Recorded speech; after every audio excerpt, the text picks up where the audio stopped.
전투기가 민간 지역을 향해 날아갔습니다. 상상만 해도 소름 돋는 장면이죠? 그런데 이게 실제로 일어났습니다.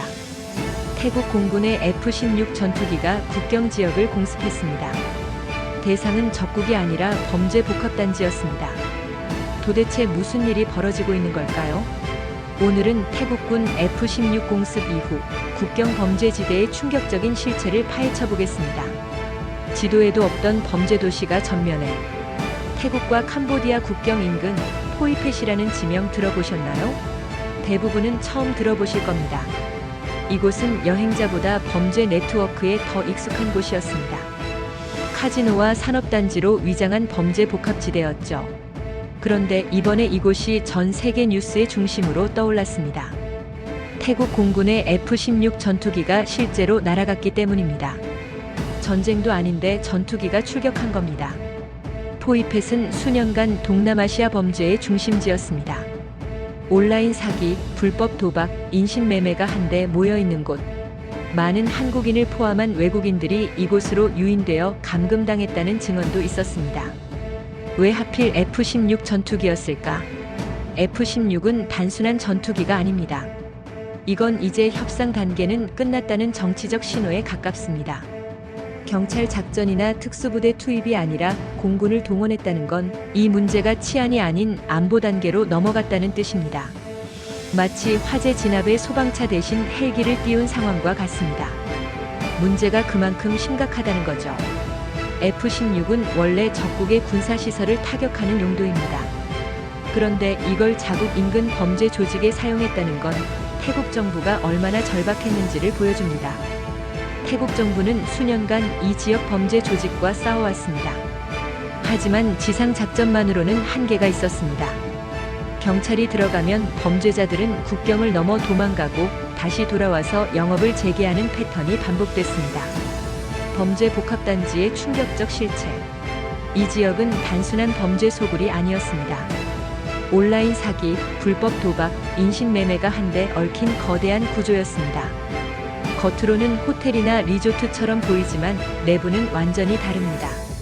수십 개의 건물이 복잡하게 연결되어 있고 각 건물마다 다른 범죄가 진행됩니다. 한 건물에서는 온라인 사기 스크립트를 읽고 다른 건물에서는 암호화폐 사기를 진행합니다. 이는 두더지 게임과 같습니다. 한 곳을 막으면 다른 곳에서 다시 시작되는 구조죠.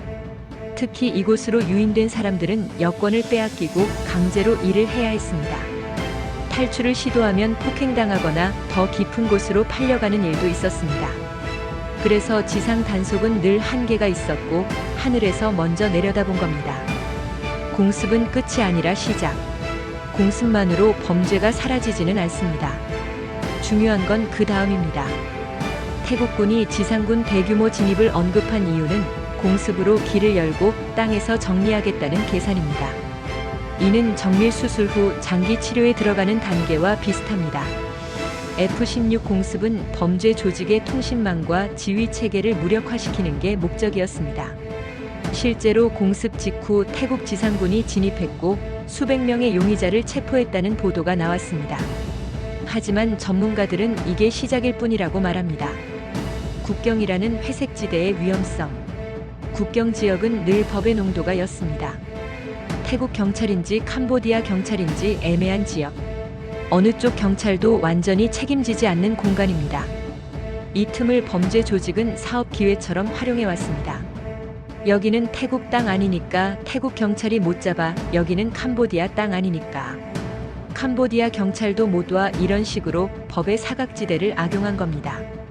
태국군의 이번 결정은 회색지대를 더 이상 회색으로 두지 않겠다는 선언에 가깝습니다. 주변국과 국제사회의 반응. 이 작전은 태국만의 문제가 아닙니다. 동남아 전역에서 비슷한 범죄 단지가 존재하기 때문입니다. 미얀마, 라오스, 캄보디아 곳곳에 이런 범죄 복합지대가 있습니다. 이번 사례가 선례가 된다면 다른 국가들도 공군이나 군대를 동원한 강경 대응으로 방향을 틀 가능성이 높습니다. 실제로 미얀마도 비슷한 작전을 검토 중이라는 보도가 나왔습니다. 유엔은 민간인 피해 최소화를 당부했고 인권단체들은 강제 노역 피해자 구출을 최우선으로 해야 한다고 강조했습니다. 범죄 조직은 어디로 이동할까?